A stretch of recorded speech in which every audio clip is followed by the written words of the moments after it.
Clyde, hesitantly sensing the profoundness of his own failure, his own cowardice, or inadequateness for such an occasion, is instantly yielding to a tide of submerged hate, not only for himself, but Roberto, her power, or that of life to restrain him in this way. And yet fearing to act in any way, being unwilling to, being willing only to say that never, never would he marry her. That never, even should she expose him, would he live here with her to marry her. That he was in love with Sondra, and would cling only to her. And yet, not being able to say that even, but angry, and confused, and glowering. And then, as she drew near him, seeking to take his hand in hers and the camera from him in order to put it in the boat, he flinging out at her, but not even then with any intention to do other than free himself of her. Her touch, her pleading, consoling sympathy, her presence forever. God. Yet, the camera still unconsciously held tightly, pushing at her with so much vehemence as not only to strike her lips and nose and chin with it, but to throw her back sideways toward the left whale, which caused the boat to careen to the very water's edge.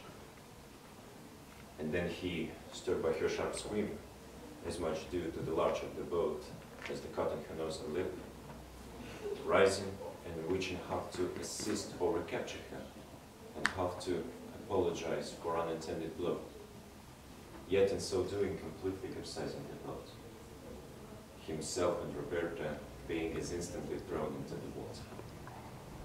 And the left whale of the boat as it turned, striking Roberta on the head as she sank and then rose for the first time. His frantic, tortured face turned to Clyde, who by now had righted himself. For she was stunned, horror-struck, unintelligible with pain and fear, her lifelong fear of water and drowning and the blow he had so accidentally, but unconsciously at least. Help! Help! Oh my God! I'm drowning! I'm drowning!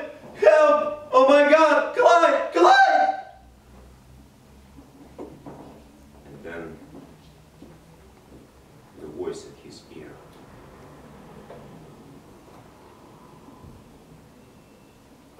This is not this that which you have been thinking and wishing for this while. You in your great need. And behold, for despite your fear, your cowardice, this has been done for you. An accident. An accident. An unintentional blow on your part is now saving you the labor of what you sought, and yet did not have the courage to do.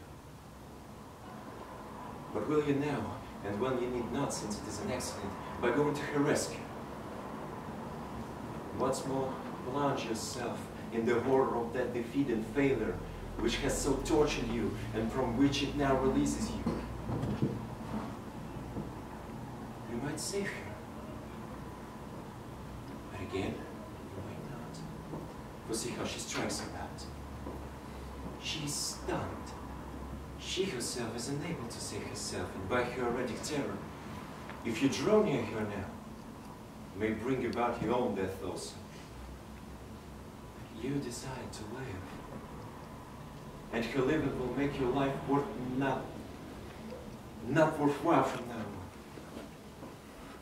Rest but a moment, a fraction of a minute. Wait, wait. Ignore the pity of that appeal. And then, but there, behold, it is over. She's sinking now. You will never see her alive anymore, ever. And there is your own head upon the water, as you wished. And upon the boat, clinging to that rowlock, a whale belonging to her. Leave it. Will it not show that this was an accident? And apart from that, nothing. A few ripples, the peace and solemnity of this wondrous scene. And then once more the voice of that weird, contemptuous, moping, lonely bird.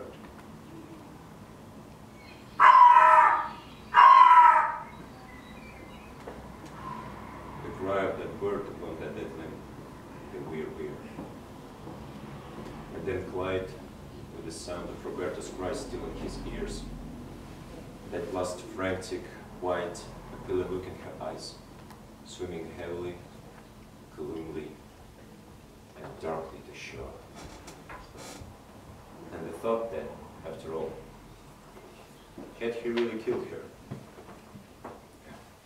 No, thank God for that. He had not. And yet, stepping on the nearby bank and shaking the water from his clothes, had he, or had he not? Or had he not refused to go to her rescue?